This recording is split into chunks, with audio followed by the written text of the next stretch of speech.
सोचिए, रावलपिंडी की सड़कें हैं मई की भट्टी जैसी गर्मी, हवा में धूल और दूर से आती अजान की आवाज।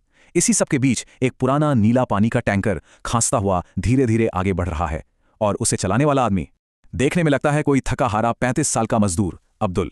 लेकिन उस मैले कुचैले पठानी सूट के अंदर जो शख्स है वो ना तो थका है और ना ही वो कोई मजदूर है, वो है कबीर, भारत की खुफिया एजेंसी रॉ का सबसे खतरनाक और खामोश हथियार। और ये शब्द कबीर के कानों में अब भी गूंज रहे थे। ये उसके रॉ चीफ का हुक्म था। मिशन एकदम साफ था, लेकिन उतना ही नामुमकिन भी। कोई धमाका नहीं करना, कोई सबूत नहीं छोड़ना, बस एक ऐसी मौत देनी है जो मौत लगे ही नहीं। तो आज हम एक ऐसे ही ऑपरेशन की कहानी में उतरेंगे जहां जीत का जश्न शोर से नहीं बल्कि खामोशी से मनाया जाता है। तो अब जरा उस आदमी से मिलते हैं जिसे मरना था। मिशन का टारगेट था जलालुद्दीन, लश्कर का वो खूंखार कमांडर जिसके हाथ भारत के 3 बड़े शहरों के खून से रंगे थे। और वो छुपा कहाँ था? रावलपिंडी के कैंप 4 में। ये कोई मामूली जगह नहीं थी, बल्कि पाकिस्तानी सेना का एक ऐसा किला था जहां सचमुच परिंदा भी पर नहीं मार सकता था। देखिए, सैटेलाइट्स ने जलालुद्दीन की लोकेशन तो कंफर्म कर दी थी, लेकिन कैंप 4 पर मिसाइल दागने का मतलब सीधी सीधी जंग।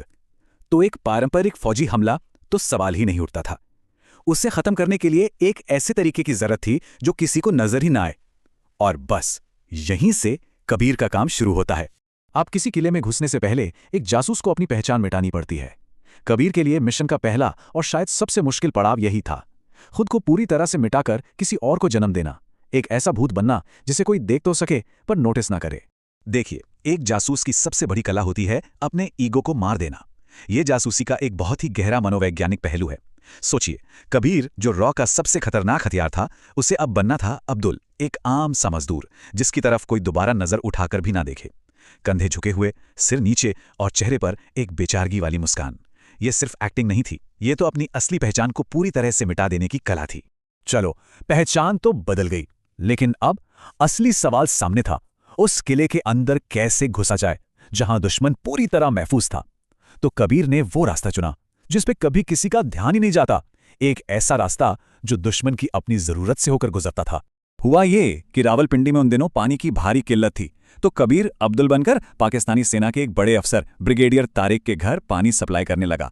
और फिर 1.5 महीने तक वो बस इंतजार करता रहा सही मौके का, और वो मौका आया एक खराब फौजी जीप की शक्ल में। कबीर ने चुपके से अपनी मैकेनिक वाली स्किल्स का इस्तेमाल किया, ब्रिगेडियर की जीप ठीक कर दी, और इनाम में क्या मिला? कैंप 4 के अंदर एक ड्राइवर की नौकरी।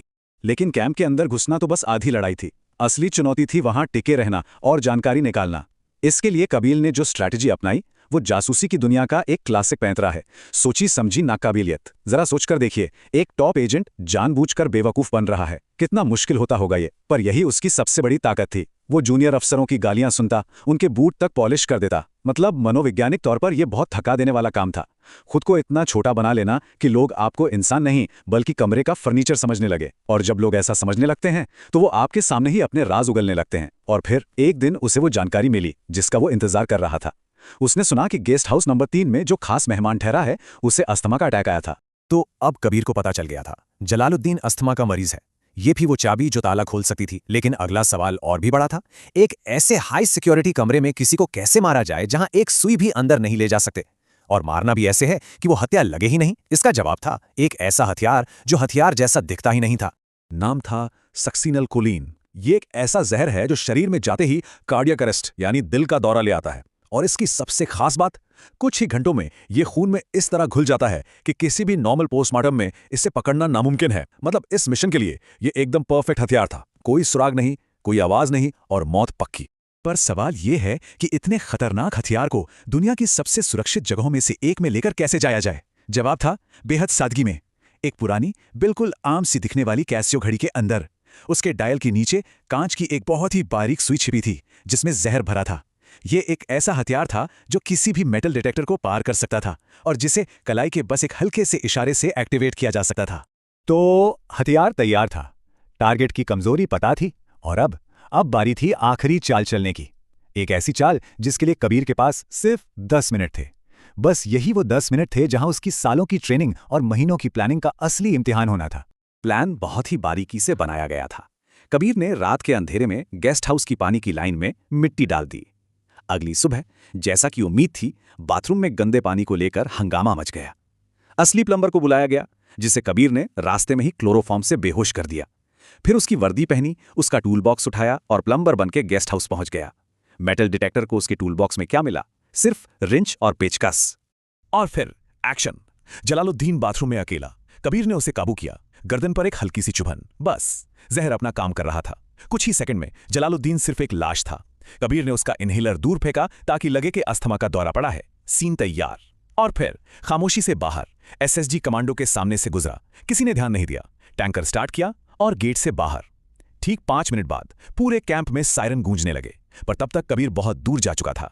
मिशन पूरा हो चुका था, लेकिन जैसा हमने शुरू में कहा था, एक गुप्त ऑपरेशन की जीत का जश्न शोर से नहीं बल्कि खामोशी से मनाया जाता है। तो चलिए देखते हैं कि इस मिशन के बाद दुनिया को क्या बताया गया और असल में पर्दे के पीछे क्या हुआ। अगले दिन पाकिस्तान के अखबारों में एक कोने में छोटी सी खबर छपी कि रावलपिंडी में एक अनजान बुजुर्ग आदमी की दिल का दौरा पड़ने से मौत हो गई। दुनिया के लिए यह खबर कोई मायने नहीं रखती थी, लेकिन हजारों किलोमीटर दूर दिल्ली में रॉ चीफ की मेज पर एक एन्क्रिप्टेड मैसेज आया। सिर्फ 3 शब्द, the glass is empty. Mission कामयाब हो गया था। यही होती है एक सीक्रेट ऑपरेशन की असली जीत। एक ऐसी जीत जिसका कोई गवाह नहीं होता, जो बस इतिहास के खामोश पन्नों में दर्ज हो जाती है। ये सोचने पर मजबूर करता है ना, कि हम जो सुर्खियां रोज पढ़ते हैं उनमें से कितनी खबरें बस एक कवर स्टोरी होती हैं, एक ऐसे खामोश और अदृश्य युद्ध की जो परछाइयों में लड़ा जा रहा है। और कितने ही नायक ऐसे ही गुमनामी में अपना काम करते रहते हैं, जिनकी जीत के बारे में हमें कभी पता ही नहीं चलता।